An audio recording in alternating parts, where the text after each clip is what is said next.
Hello, everyone. Welcome back to the Law Firm Marketing Minute. As always, I'm your host, Smike, and today we have Eddie. And honestly, today is going to be all about conversions, all about the truth. People love conversions. The truth about The conversions. truth about conversions. You can't handle the truth. That was not even close. That was my best Jack Nicholson. What was his name in the movie? Mac Pickles. Not even close. Colonel Nathan Jessup. Jessup. Okay, yeah, Jessup makes sense. I believe that's what it is. Yeah. Do you remember Tom Cruise's name in that movie? There's Lieutenant Kendrick. Let's find out here. Hold on. What we have. Oh, is it Jack something? I bet it's Jack. I feel like it's Jack. Or his dad was named Jack. I think we got a podcast review saying this is disorganized in the best way. And as we're talking about We already starting off very unorganized. I'm like, yeah, wait a second. He might be onto something here. Yeah. It is Lieutenant Daniel Caffey. Oh, Daniel Caffey. Caffey, which is how Eddie says coffee. No, it's He's not from Boston. Well, we say coffee, but I mean, like, Caffey. no, that's like a New York thing. More disorganized mess. Yeah, if you hear Sophia, Sophia's always coffee. Yeah. Bostonians are Jimmy coffee. Moore was in it, Kevin Bacon. All these good names, all this good information that we can get into in today's episode.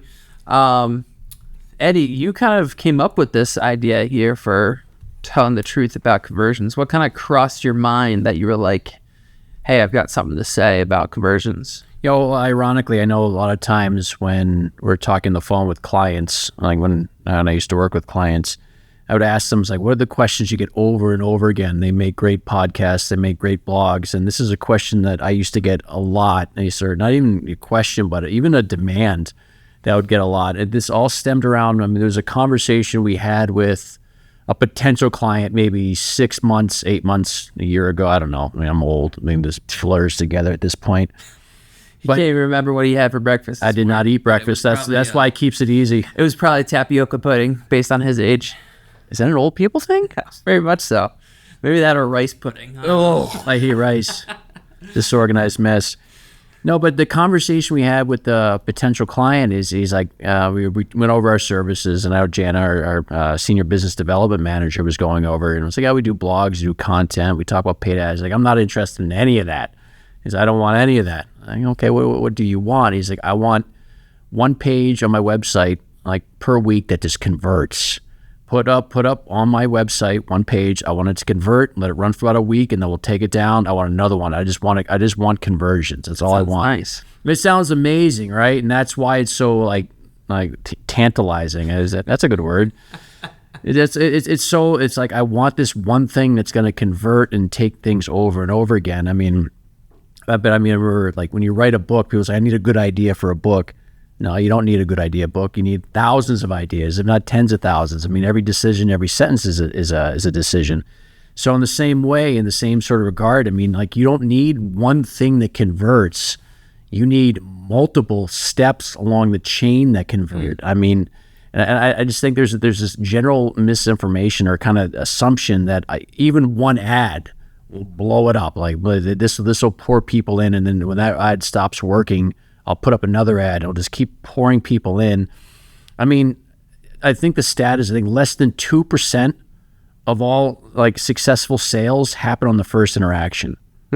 It's in the majority of times, you need 7 to 12 impressions or touch points in order to make that sale. And most of them, in 4 out of 5 sales happen around the 5th time that you've spoken to somebody.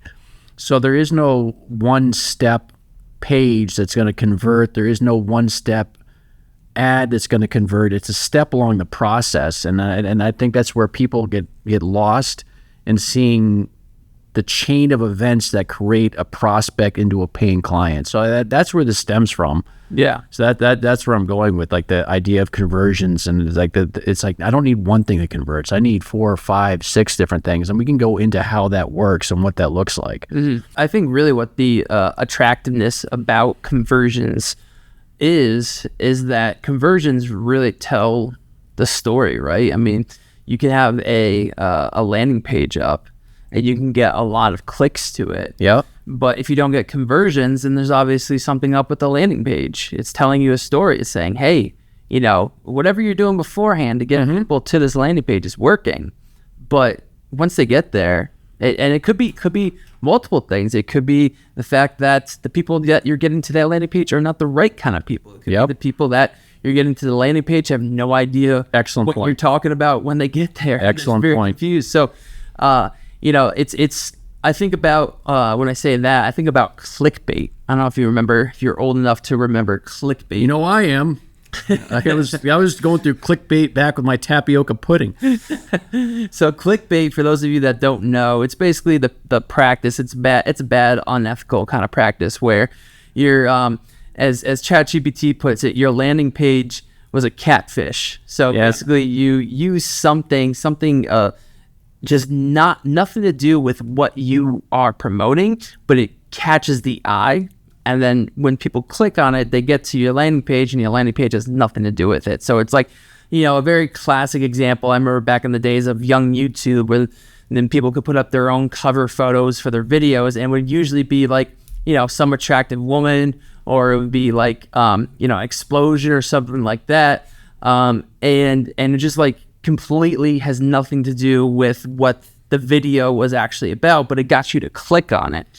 So the ones that are always in my head is like the top 12 celebrities that passed away in 2025. It was a picture of like Scarlett Johansson, and I don't, again, nothing wrong with, I'm not wishing ill upon anybody, but you're like, Scarlett Johansson passed away? Like, no way. It's like, and then you click on it and realize she's not one of the 12. Yeah. It's like, wait a second. And then you just get, I mean, that's a whole thing about advertising and lying. I mean, lying and advertising might get you to click once, but it'll never get you to click twice. And we're talking about long-term relationships here. That's exactly what we don't want to do. Mm-hmm. And to your point, like conversions, we're not saying that conversions are not important. No, conversions are how you measure success. It's just how we view conversions, and at what point, what step, what did they convert someone to do? I mean, a conversion doesn't necessarily mean that someone heard you and called you immediately. That's not necessarily a conversion. They took the action, the intended action that piece of marketing intended them to take. Mm-hmm. And that's what we're talking about. And it's just, but I mean, and then that step leads to another step, and that step leads to another step, and you're converting. I mean, we talk box instead of another box. Yep, but that, it's essentially a funnel. I mean, you're starting wide, and you're just getting people to get to the end, and the end state being a paid consultation or a client. Well, I think so. When we talk about funnels, right? When you talk about like having your funnel, I mean, this is exactly what we're kind of getting at. Is that like you're casting a wider net at the top, obviously, and then you're weeding people out as they get down the funnel. And here's the thing is that, like, I feel like many people would be very scared about, oh my gosh, like I lost a follower, or oh my gosh, someone unsubscribed to my email list, or oh my gosh, like I didn't get this person to become a client. I have 1,000 people in my funnel, and now I have 999. Oh my gosh, like what am I gonna do? When the thing is that's the purpose of the funnel. So that's exactly what it's supposed to be. The funnel's supposed to weed out the ones that really aren't meant for your law firm or your brand. I mean, we put up an ad, and we have lots of ads, and I run ads here, and someone contacted us this week saying they're injured and they need an attorney. I mean, I wish you well. I mean, this is you don't want anybody on this side of the table representing you. I mean, that's not what But if for all those personal injury attorneys out there, there is someone looking for one. So go check out. I think it was on Facebook or something. Yeah, I know. Yeah, it was weird. I mean, I don't even know if it was a real thing, but anyway. But yeah, but that is good. Like, I mean, we that's going to waste our time. We don't want our people sitting down and having a meeting or sitting aside the time. It's lost money. So absolutely, yeah, we're trying. You're trying to get people out. So basically, I mean, would you agree that the idea of the funnel is like we're strategizing to weed people out? We're strategizing to narrow that list. I don't know if it's even like we're strategizing. It's just a natural function of the funnel. I mean, you're going to lose people along the way. I mean, so we're starting out. I mean, so just like take you from start to finish on this. I mean, like if we have an ad that's running that ad is not necessarily going to run right to a phone number, and it's good. A lot of times it's going to lead to a landing page. Man. So there you go, step 2, and then step 3, you're looking at them whether or not they actually filled out said landing page. I mean, there's so many people. I mean, for someone who runs ads and studies ads a lot of the time, we have a shocking number of people who will see one of our ads, click yes that I want to book a call with someone in your office, and then they're led to a page and they don't fill it out.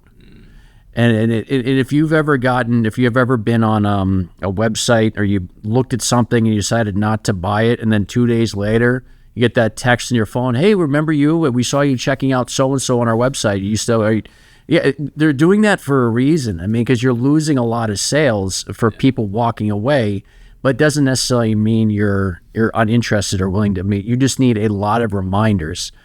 So a conversion is a train. I mean, if it's a 10-step train, we got to get them from the caboose all the way up to the front and load the coal in. Yeah, and honestly, as a millennial, I can remember both sides where, before like social media and all that, I can remember how it was basically all your marketing was spent on ads in like, magazines or on billboards or TV commercials. And then I remember, when Facebook started taking off or whatever, and then all of a sudden, people started noticing. They started picking up on the fact that, hey, I was just on this website. Yeah. And now I'm starting to see ads for it. And people start getting freaked out, absolutely freaked out. They think their phone's listening to them. Maybe they are. I don't know. But yeah, I think at this point we've evolved to the point where it's like you don't even have to go to the website. You could just be talking about something, and then all of a sudden you see an ad. That's a little. I mean, I don't know. Much. I'm not going to get into that, but I mean, well, yeah. What you're talking about is there's pixels on websites. I mean, so. Do you want to describe what a pixel? As someone who eats tapioca pudding in the morning, and it's on the early end of the millennials, I'll let you describe what a pixel is. So basically, a pixel. Let me see if I can get the accurate description here. I'll tell you. I mean, what it essentially does is, so if you have a website, this is where we talk about the reminders and converting people. So if you have a personal injury law firm, let's go stick with that. Mm-hmm. Someone's injured, they're scrolling, they're looking, they somehow end up on your website, and there's multiple ways we can get people to your website, but that's a different conversation. So you get people to their website, they look at you, okay, I'm going to keep looking. This is maybe an attorney I'm considering, but I got 4 or 5 more I'm looking at. Next time, if that same personal injury attorney runs Facebook ads, when that potential client who looked at the personal injury website is now scrolling on Facebook, now all of a sudden that personal injury attorney's ad shows up on their feed. Why? Because there was a pixel in their website that I guess kind of glommed on or attached to that person. It's going to follow them around on social media. So it's targeting. So you're getting targeted ads. It's part of that reminder process. It's part of that conversion process. Again, it's a multi-tiered step process in order to get someone through your door. It's not a single act, but again, that's why pixels exist, as you have to be able to speak to someone again and again and again and be able to follow them along the buyer's journey. Mm-hmm. All right, what is your exact definition of a pixel? Yeah, so pixel tracking is basically a tiny invisible image or snippet of code that's on a website or an email. And basically when someone visits that page or opens the email, the pixel fires off and sends the data back to the platform it's connected to. So like in our case, it could be Facebook, right? LinkedIn. And basically, so what now happens is that when that person visits their Facebook or their LinkedIn, they're more likely to see the ads from that website or the email that they were on because the pixel kind of fired it off. And now people might be thinking, well, like, how is that even legal? Yep. And it is legal. It is completely legal. I mean, there's different things that must be provided. You know, it has to kind of be like in the privacy policies. There has to be like some sort of like, hey, like we use this kind of thing and that sort of thing. So it's definitely legal. It has to be made known. It's like it reminds me of for all those that enjoy South Park. I about to say, as soon as you said that, I was thinking about the iPad. Yeah. When no one reads, everyone reads the terms of agreement. Yeah, and they just click yes, and only one kid does not read them. He just clicks yes. Yeah, the one he gets sent to a very disturbing place because he agreed to it. He just didn't read Apple's terms and agreements. Nothing against Apple. Please don't sue me. But that's immediately what came to my mind is that, like, you know, it's there, like, people are able to read it, but who actually does read it? I mean, I guess lawyers do. I mean, it's funny. I've actually talked with a couple of lawyers, and they always joke about how they don't read it either. Some of them are very good at it. I mean, I remember, this is neither here nor there, but he was talking about riding a snowmobile, and he was reading the terms and agreements. He's like, there's no way I would ever agree to signing this. Like, this puts... And they're like, no, this is just make sure that we're not responsible if you hurt yourself. And he's like, well... anyway, the point is, he ended up reading the agreement that the private company said. He's like, there's no way I would ever agree to what you're asking me to do. And it's like, well, on your way. So yes, it is. We do click yes quite quickly. But yes, that's essentially what a pixel is. Mm-hmm. And the reason it exists is because it allows you to continually remind that person. Again, they're on the fence, but it's just like there's a constant like push and pull about people forgetting who you are. And it's very easy to forget who somebody is. I mean, it seems hard that someone would go to an attorney's website and then 30 minutes later have no idea who that attorney is. I mean, but that is the reality. So in the marketing world, we're trying to make sure that they don't either forget you. I mean, that's essentially one of the most successful elements of a newsletter is people don't forget you, or they just continue to remember who you are. So the time of referral, someone's like, yeah, right. I got that person. Even if they don't necessarily open your newsletter, they still see who you are and it just stays in your head. That's why Pepsi's on the side of a hockey rink, right? No one's running out and buying Pepsi.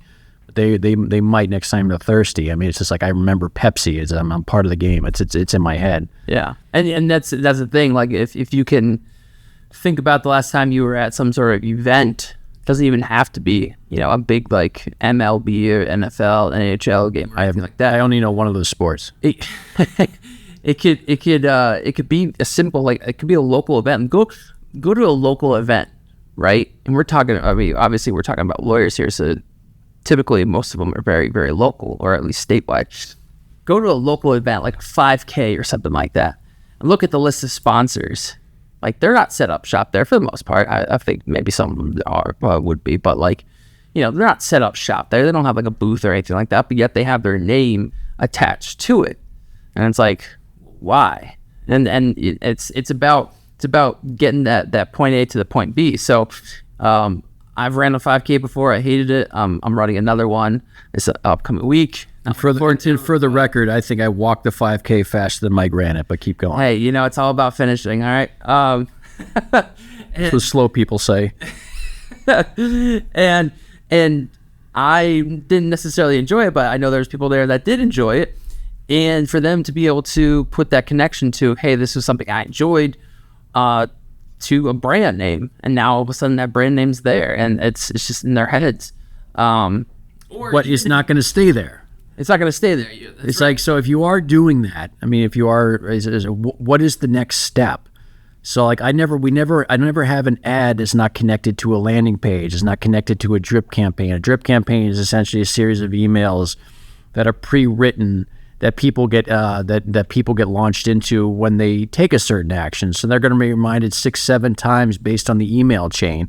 And at the end of that email chain, they might decide to never speak to me again, or by email 6 to say, I'm done with this, I'm unsubscribing. But yeah, you have to have some sort of follow-up. So if you are putting something on the side or you're sponsoring a 5K, that's great. Step one, I mean, it's not what we do here, but it's step one. What is the next step? Because we're talking about conversions. Remember the truth about conversions. The odds are no one's going to see that and say, if they see it, they're going to take some. If the most success you're going to have there is someone's going to see it and they're going to look at their website. Okay, what happens when they look at your website? Do they have a free resource they can download? Are there blogs they can look into? Is there something they can request? I mean, what is the next step? I mean, and that's why so many people come with QR codes, because it's getting to them the next step. Okay, I see you, but I got to get you to the next step. And it's like, so that's where we're converting. what is the conversion? What are you converting to? What is the next step? Are you getting them there? And at what percentage are you getting them there? You can have 100,000 visitors to your website and still go broke. Oh yeah, you could have 1 million and still go broke. Absolutely. And that's the crazy part, is that you think a lot of times, especially in today's day and age where social media reigns king in terms of digital, we have this idea that views equal progress. Not really. I mean, there is a point where you kind of like you have to like go back and like look through, and are you increasing in views steadily over time?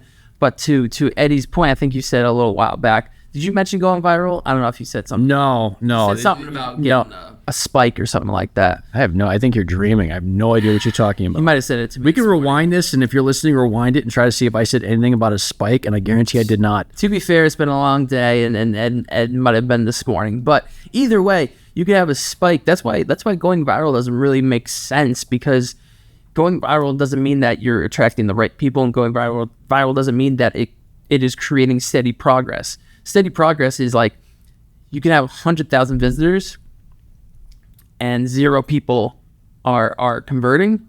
That's like going viral, and then like that's it. It's done. It's over. Or you can have 100,000 visitors of the right kind of people. Even 100. Sure, but I'm just comparing the numbers. Yeah, I just mean 3. I get what you're saying, but yeah. So I'm like comparing like to the fact that like wouldn't you rather have the right kind of people? And unfortunately, but it's just part of life. Getting those right kind of people, getting 100,000 of the right kind of people usually takes a while to build up to.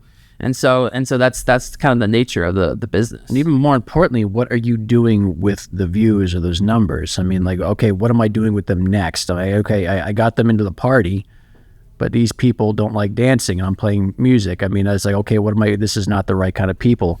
But yeah, so I mean, what are you doing with them? So like, even though like we run Facebook ads, like Meta ads, LinkedIn ads, etc. I mean, when people click on something, what am I getting them to do? And like the shortcut in the cheese ball thing is like, I just want them to book. Okay, that is okay. It's a viable option, but that's going to take fewer and far between for that to happen. But I mean, it's in that you can't put all your dollars in. It's like, call me now immediately. That is a step. That is one part of the process, and we actually have so we call them call me nows. But and we also have lead nurturing ads. I mean, lead nurturing ads, but they're specifically designed for someone to take the next step. People that are interested. Okay, I converted? Okay, I took someone that was on the internet and was on Facebook. They clicked. They decided to fill out the form. They downloaded the form. Okay, they clicked on a button saying, "Do not call me. I'm not interested in your services right now, but I am interested in reading this free guide." Okay, now we have those numbers. What is the next step? And then again, now we're always going back to that drip campaign or some sort of follow-up, and it's going to be continuous until that person either decides to, maybe they follow us on social media, they subscribe to our newsletter, and they become like a casual acquaintance of ours, and they kind of stay within our sphere for an X amount of time until they leave, or they decide that they want out, or decide they need our services. I mean, there's some sort of decision point is. So a conversion doesn't always necessarily mean I saw it, I'm ready, here's my money, or I'm ready to work with you. Yeah. It just doesn't. It's again, I want to go back to that number about 2%. That's it's going to happen 2% of the time. People are in the first interaction, and if I could put up an ad for a law firm that converted in the way that client, and I hope they hope they're doing well, in the way that they wanted, I'd be worth 70 times what I'm getting paid right now, because I mean it's just not the way life works. I mean, you can't convert like that. But you can convert them to a next step. You can move them along the journey. And that's what a conversion truly is. I mean, it's just getting them to the next step. And it might not be the step that you want, but it is a step toward the thing that you want. And there's a lot more areas where, taking that next step falls into place besides just digitally. I mean, for example, an area is like the intake process. So, yep. For example, there's a stat that's like 70% of legal consumers say that responsiveness is a key factor in hiring. We were just talking about this. I'm like, you usually want to contact, if someone's interested in you calling them and you're an attorney, you probably want to get on that in about 5 minutes. Yeah. Like that's what you have. I mean, and I don't have the numbers in front of me, but the success rate of you contacting a lead within 5 minutes versus 10 minutes is shocking. Okay. I mean, you have to get them early. They're in the selling and buying environment. Like it's just the responsiveness is enormous. Yeah, their attitudes or their brains are more spongy at that point because, usually when someone's like looking for an attorney to hire, usually something triggered that already. Usually something happened, whether their spouse came to them and said, "Hey, I want a divorce." Been there. Whether someone they loved died and now they're rethinking, okay, hey, maybe I should, think about my estate. Or it could just be, they got into an accident and they need a personal injury lawyer. I mean, there's so many things that trigger them looking for a lawyer to work with. And if they're in that stage, if they're in that state of mind, like that's like, again, I don't want to sound like you're gonna get them when they're down. It's not like that. It's like you're doing good work for them and leaving your work. You're just reaching them at a point where they're more likely to just kind of listen to what you're saying and at least follow the advice that you have for them, and then hopefully hire you. So wouldn't you rather have a lead magnet than not? Because if they're looking and they come across your lead magnet and it's like 5 things to do if your spouse asks for a divorce. And even that, because that's a little more urgent. So you might actually, it's like, you have all those thoughts in your head. It's like, what is going to happen to my children? What is going to happen to my assets? I mean, can my spouse move away? I mean, what is schools? I mean, there's so many questions you have when you're going through a divorce. But I mean, there's also people that are way more, that are going to deal with clients that are a little bit more passive. I mean, I always go to the estate planning attorneys. I mean, most responsible adults are aware they need some sort of an estate plan. I mean, any estate planning attorney knows, it's dark subject matter. I mean, it takes a while for someone to get around to pulling the trigger on creating a revocable trust or a will, whatever services that you're offering or what they want. But I mean, they know in the back of their mind that they need this. Mm-hmm. They're just not ready to pull the trigger yet. So, I mean, odds are if you see an estate planning ad, you might not say, okay, I'm ready to go in tomorrow. Like, I'm not there yet. Or now they see a resource. The 5 things going to happen if you pass away without any sort of plan. So the urgency isn't necessarily there for all your clients. But I mean, like if you get them, like again, we're not looking for a straight up conversion in the sense they're in your front door. We're looking for the straight up conversion. They're willing to engage with a resource you downloaded, a resource you provided they can download. So do you have that? Do you have the next step? If all you have is a consultation, free or otherwise, like you're asking for a lot and you're asking for a Hail Mary pass. I mean, you are gonna get people that way, but you're losing a lot by not converting them to the next appropriate step and keeping them within your kind of sphere of influence for as long as you can. Yeah. So let's recap it all, right? Start off with some pretty good information about Few Good Men. Yeah, right. Colonel Nathan Joseph. A terrific impression of Jack Nicholson. 0.5 out of 10. I'll take it. And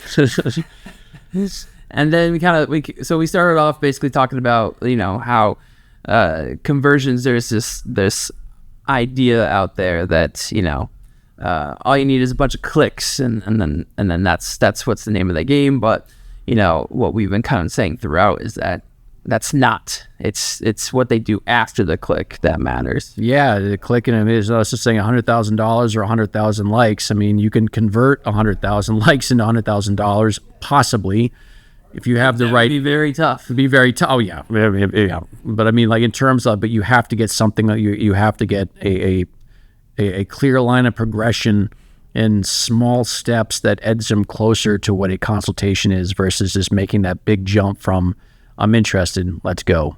Let's go. Speaking of let's go, we got to go. This has been a great episode. Eddie, appreciate you being on. Very welcome. And for everyone listening, have a terrific weekend. Please leave a review. We would greatly appreciate it. It helps the podcast grow. And we will see you all next week. Later.